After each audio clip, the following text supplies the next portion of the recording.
Hello, ഇന്നത്തെ നമ്മുടെ video എന്ന് പറഞ്ഞാൽ ഡയമണ്ട് ഫേഷ്യൽ ചെയ്യുന്ന ഒരു വീഡിയോ ആണ്. വെറും 4 സ്റ്റെപ്പിൽ വീട്ടിലുള്ള ചേരുവകൾ ഉപയോഗിച്ചിട്ട് തന്നെ നമുക്ക് ബ്യൂട്ടി പാർലറിൽ ചെയ്യുന്ന അതേ നിറവും തിളക്കവും കിട്ടുന്ന രീതിയിൽ ഡയമണ്ട് ഫേഷ്യൽ വീട്ടിൽ ചെയ്യാൻ വേണ്ടിയിട്ട് പറ്റും. അപ്പോൾ ഡയമണ്ട് ഫേഷ്യൽ വീട്ടിൽ ചെയ്യാൻ വേണ്ടിയിട്ട് എന്തെല്ലാം ഇൻഗ്രീഡിയൻസ് ആണ് വേണ്ടത്, അതെങ്ങനെയാണ് ചെയ്യേണ്ടത് എന്നുള്ള ഒരു വീഡിയോ ആണിത്. അപ്പോൾ ചാനൽ സബ്സ്ക്രൈബ് ചെയ്യാതെയാണ് നിങ്ങൾ ഈ വീഡിയോ കാണുന്നതെങ്കിൽ ദയവ് ഇതൊന്ന് സബ്സ്ക്രൈബ് ചെയ്യാം കേട്ടോ. അപ്പോൾ ഡയമണ്ട് ഫേഷ്യലിനായിട്ട് നമുക്ക് വേണ്ട ചേരുവകൾ എന്തെല്ലാമെന്ന് വെച്ചാൽ മെയിനായിട്ട് അരിപ്പൊടിയാണ് വേണ്ടത്. അതിനൊപ്പം തന്നെ തേന്, പിന്നെ കറ്റാർവാഴ ജെല്ല്, നമ്മൾ അലോവേര എന്ന് പറയുമല്ലോ അതല്ല. കറ്റാർവാഴ ജെല്ല് നിങ്ങളെടുത്തില്ലെങ്കിൽ നിങ്ങൾക്ക് റോസ് ജെല്ല് എടുക്കാം. പിന്നെ വേണ്ടത് പാല്, തേന്, പഞ്ചസാര, തക്കാളി എന്നിവയാണ് നമുക്ക് ഇതിനായിട്ട് വേണ്ടത്. 4 സ്റ്റെപ്പുകളിലാണ് ഈ പ്രത്യേക ഫേഷ്യൽ നമ്മൾ ചെയ്യുന്നത്. ഇതുപോലെ ചെയ്യാനാണെങ്കിൽ നമ്മുടെ ബ്യൂട്ടി പാർലറിൽ പോയിട്ട് ചെയ്യുന്ന സെയിം എഫക്റ്റ് തന്നെ നമുക്ക് കിട്ടുന്നതായിരിക്കും. അപ്പോൾ ഇത് നമ്മുടെ ചർമ്മ സൗന്ദര്യത്തിനും ഈ ഒരു ഇപ്പോൾ പറഞ്ഞ ഈ ചേരുവകളെല്ലാം നമ്മൾക്ക് ഉപയോഗിക്കാൻ പറ്റുന്ന ഒന്നാണ്. അപ്പോൾ നല്ലൊരു സ്ക്രബ് ഗുണം നൽകുന്ന ഇത് പല ചേരുവകൾക്കൊപ്പം ഉപയോഗിക്കാറുണ്ട്. തേനും ആൻറ്റി ഓക്സിഡൻറ്റ് സമ്പുഷ്ടവും ഏറെ സൗന്ദര്യ ഗുണങ്ങൾ നൽകുന്ന ഒന്നാണെന്നുള്ളത് എല്ലാവർക്കും അറിയാം. അതേപോലെ അരിപ്പൊടിയും പഞ്ചസാരയുമാണ് ഏറ്റവും നല്ലൊരു സ്ക്രബായിട്ട് നമുക്ക് യൂസ് ചെയ്യാൻ പറ്റുന്നത്. അതുപോലെ തന്നെ തക്കാളി ആയിക്കോട്ടെ, പാലായിക്കോട്ടെ, ഇതെല്ലാം നമ്മുടെ സ്കിൻ വൈറ്റനിങ്ങിനും ഒരുപാട് സഹായിക്കുന്ന ഒന്നാണ്. പിന്നെ നമ്മളെ ചർമ്മ സൗന്ദര്യത്തിന് ഇതിൽ ചേർക്കുന്ന പാല് സൗന്ദര്യപരമായ ഗുണങ്ങൾ കൂടിയുള്ളവയാണ്, നമുക്ക് എല്ലാവർക്കും അറിയാം. അതുപോരായിട്ട് നല്ലൊരു ക്ലെൻസർ കൂടിയാണ്. അപ്പോൾ 4 സ്റ്റെപ്പ് ഉണ്ടെന്ന് ഞാൻ പറഞ്ഞല്ലോ. അപ്പോൾ ചർമ്മത്തിന് സ്വാഭാവിക ഈർപ്പം നൽകുന്ന ഒന്നാണ് പാല്. ഇതിൽ ചേർക്കുന്ന അടുത്തൊരു ഇൻഗ്രീഡിയൻ്റ് എന്ന് പറയുന്നത് നമ്മുടെ കറ്റാർവാഴ ജെല്ല് അല്ലെങ്കിൽ റോസ് ജെല്ല്. ചർമ്മത്തിന് വളരെ നല്ലതാണ്. ഇതിൽ വൈറ്റമിൻ ഇ സമ്പുഷ്ടമാണ്. അപ്പോൾ നമ്മുടെ ചർമ്മത്തിന് തിളക്കവും ചെറുപ്പവും എല്ലാം നൽകുന്ന ഒന്നാണിത്. പിന്നെ പല ചർമ്മ പ്രശ്നങ്ങൾക്കും നല്ലൊരു പരിഹാരമാണ് ഈ എന്താ പറയുക കറ്റാർവാഴ എന്ന് പറയുന്നത്. അത് ഡ്രൈ സ്കിന്നുള്ളവർക്കെല്ലാം മോയ്സ്ചറൈസ് ചെയ്യാൻ വേണ്ടിയിട്ടും സഹായിക്കും.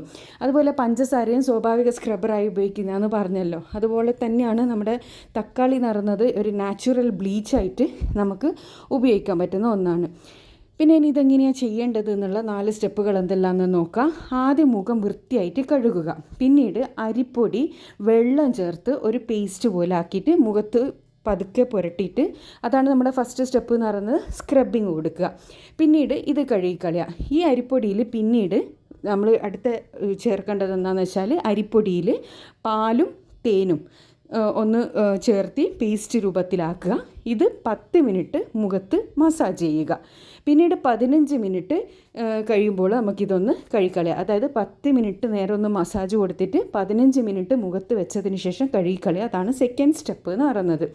അടുത്തത് എന്ന് പറയുന്നത് പഞ്ചസാരയും അരിപ്പൊടിയിൽ കലർത്തിയിട്ടുള്ള ഒരു സ്ക്രബാണ്. ഇത് മുഖത്ത് പുരട്ടി നല്ലതുപോലെ സ്ക്രബ് ചെയ്യാം.